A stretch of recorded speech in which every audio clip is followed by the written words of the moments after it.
नरेश की माँ अपने बेटे से मिलने दिल्ली आ रही है। इस बात का पता चलते ही नरेश के दिल में हलचल मच जाती है। नरेश अपनी माँ के स्वागत की तैयारी में लग जाता है। साथ ही उसे डर भी सताने लगता है कि उसकी माँ कहीं अपनी पुरानी जिद पर फिर से बैठ ना जाए। हे भगवान, इस बार बचा लो। अगले साल पक्का माँ की जिद पूरी कर दूंगा।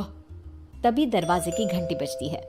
नरेश दरवाजा खोलता है तो सामने अपने मकान मालिक को देखकर हैरान हो जाता है, क्योंकि उनके साथ एक सुंदर सी लड़की भी थी। अब नमस्ते अंकल, कुछ काम था, मुझे बुला लेते। आपने क्यों कष्ट किया? अरे नहीं नहीं, इसमें कष्ट कैसा। मैं तो बस तुम्हें रीना से मिलवाने आया था। आज से रीना तुम्हारे साथ इसी फ्लैट में रहेगी। अंकल, कोई लड़का फ्लैटमेट नहीं है? एक अनजान लड़की के साथ रहना मेरे लिए थोड़ा अजीब होगा। देखो नरेश, मैं तुम्हें पहले भी बता चुका हूँ कि इस फ्लैट में तुम्हें किसी ना किसी के साथ एडजस्ट करना ही होगा, या फिर तुम अकेले पूरे फ्लैट का किराया दे दो, मैं किसी को नहीं रखूंगा। नरेश अपने मकान मालिक की बात सुन के रीना के साथ रहने के लिए तैयार हो जाता है, पर अंदर ही अंदर उसे ये बात खाने लगती है कि वो अपनी माँ को क्या जवाब देगा जब उसकी माँ रीना के बारे में उसे पूछेगी। दिन बीतने लगते हैं। नरेश और रीना अच्छे दोस्त भी बन जाते हैं, पर अभी भी नरेश अपनी प्रॉब्लम का सलूशन नहीं ढूंढ पाता। एक दिन नरेश बहुत परेशान सा बैठा होता है। तभी रीना उसे पूछती है, क्या हुआ नरेश, तुम काफी परेशान लग रहे हो, सब ठीक तो है ना? हाँ सब ठीक है, बस एक छोटी सी प्रॉब्लम है। वो एक्चुअली 2 दिन बाद मेरी माँ मुझसे मिलने आ रही है। अरे तो इसमें प्रॉब्लम क्या है, ये तो खुशी की बात है। हाँ रीना, बट मेरी माँ एक जिद लेकर बैठ गई है कि मैं शादी कर लूँ, पर मैं अभी इस चीज़ के लिए तैयार नहीं हूँ। ऊपर से जब वो तुम्हें देखेगी तो 100 सवाल करेगी, क्या जवाब दूंगा? अरे इसमें कोई टेंशन वाली बात नहीं है। मेरे पास ना इस प्रॉब्लम का सलूशन है, जिससे ना तुम्हें शादी करनी पड़ेगी और ना ही तुम्हारी माँ मेरे बारे में कुछ पूछेंगी। रीना की बात सुनकर नरेश सोच में डूब जाता है। वो सोचता है कि रीना खुले ख्यालों वाली लड़की है, कहीं माँ को सच बता ना दे। नरेश को सोच में डूबा देखकर रीना कहती है, अरे क्या हुआ, किस सोच में पड़ गए? डोंट वरी, जैसा तुम सोच रहे हो ना वैसे कुछ भी नहीं है। मेरे पास एक प्लान है। मैं कुछ समझ नहीं पा रहा हूँ, कैसा प्लान? मैं समझाती हूँ। हम ना एक कॉन्ट्रैक्ट मैरिज कर लेते हैं। फिलहाल मेरे पास जॉब नहीं है, तो तुम इस रूम का किराया दे देना जब तक तुम्हारी माँ यहाँ रहेंगी, सिर्फ तब तक। और तुम अपनी माँ से कह देना कि मैं तुम्हारी पत्नी हूँ, इससे वो मेरे यहाँ रहने पर कोई सवाल भी नहीं करेंगी। अरे बात तुम्हारी ठीक है, पर माँ से झूठ बोलना, ना ना पापा, मैं ये रिस्क नहीं ले सकता। कोई और आइडिया दो ना तुम। देखो मंजूर हो तो बोलो, वरना सच बता दो, मुझे कोई प्रॉब्लम नहीं है। रीना की बात सुनकर नरेश सोच में डूब जाता है। बहुत सोचने के बाद जब उसे कोई रास्ता नहीं मिलता तो वो रीना के बताए हुए रास्ते पर चलने के लिए तैयार हो जाता है। वो रीना से बात करता है और अपनी माँ की पसंद और नापसंद के बारे में बताता है। रीना भी नरेश की सभी बातों को ध्यान से सुनती है, ताकि कहीं उससे कोई गलती ना हो जाए। आखिर वो दिन भी आ जाता है जब नरेश की माँ उससे मिलने दिल्ली आ जाती है। नरेश अपनी माँ को फ्लैट पर लेकर जाता है। जैसे ही नरेश की माँ फ्लैट के अंदर जाती है, रीना उसके पैर छू लेती है। ये देखकर नरेश की माँ थोड़ी घबरा जाती है और नरेश से पूछती है, अरे बेटा नरेश, ये कौन है? माँ, ये आपकी बहू रीना है। माफ़ी चाहता हूँ, सब कुछ इतनी जल्दी में हुआ कि आपको बता ही नहीं पाया, इसलिए सोचा कि क्यों ना आपको सरप्राइज दिया जाए। अरे बेटा, मैं तो बस तेरा घर बसा हुआ देखना चाहती थी।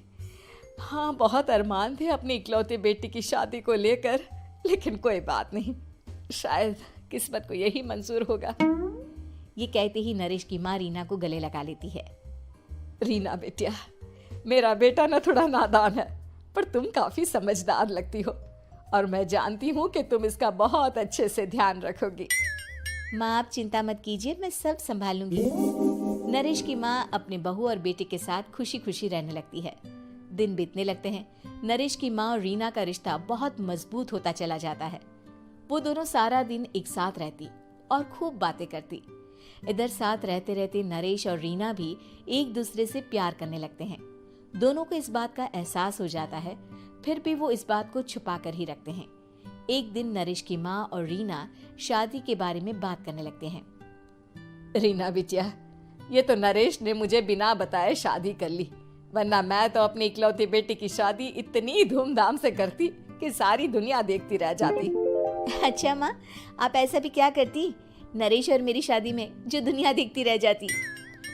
अरे बिटिया, एक माँ के अरमान तुम अभी नहीं समझोगी। मैं तो अपनी बहू को एक रानी की तरह लेकर आती और शादी भी बिल्कुल शाही अंदाज में करती, पर मेरे तो सारे अरमान ऐसे ही रह गए। खैर, मुझे तो अपने बेटे और बहू की खुशी चाहिए बस। ये कहते हुए नरेश की माँ की आंखों में आंसू आ जाते हैं। रीना भी ये सुनकर ख्यालों में खो जाती है, क्योंकि वो भी मन ही मन खुद को नरेश की पत्नी और उसकी माँ की बहू मानने लगी थी। शाम को जब नरेश ऑफिस से घर आता है तो रीना खुद को रोक नहीं पाती और नरेश के सामने उसकी माँ को अपने और नरेश के रिश्ते का सारा सच बता देती है। रीना की बात सुनकर नरेश की माँ दोनों से बहुत नाराज हो जाती है और घर वापस जाने की बात करने लगती है।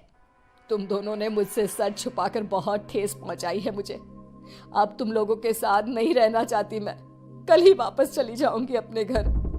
माँ, मुझे माफ कर दो, ये सब मैंने रीना के कहने पर ही किया है, वरना मैं भी आपको कभी ठेस पहुंचाने के बारे में सोच भी नहीं सकता। हाँ माँ, हमने ये सिर्फ आपका दिल रखने के लिए किया, प्लीज हम दोनों को माफ कर दीजिए।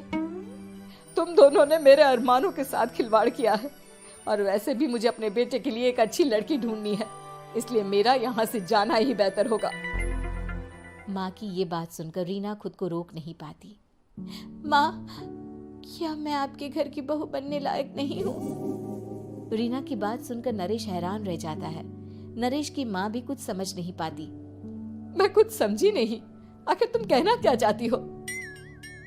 माँ, मैं वो नरेश से बहुत प्यार करती हूँ और साथ ही साथ मैं आपको भी अपनी माँ मान बैठी हूँ। आज जब आपकी बातें सुनी तो खुद को रोक नहीं पाई, इसलिए सारा सच आपको बता दिया। रीना की बात सुनकर नरेश की माँ की आंखों में आंसू आ जाते हैं और वो अपने बेटे नरेश और रीना को गले लगा लेती है। मेरे घर की बहू तो सिर्फ रीना बिटिया ही बनेगी। मैं आज ही तुम दोनों की शादी की तारीख निकलवा दूंगी, बस एक बार तुम्हारे घर वाले मान जाए। उसी दिन रीना के माता पिता भी उनके फ्लैट पर आ जाते हैं। दोनों परिवार आपस में बैठकर बातें करते हैं और शादी के लिए राजी हो जाते हैं। रीना भी कॉन्ट्रैक्ट फाड़ देती है और कहती है, सही मायने में मैं अब बहू बनूंगी, अब तक तो सिर्फ कॉन्ट्रैक्ट वाली बहू थी।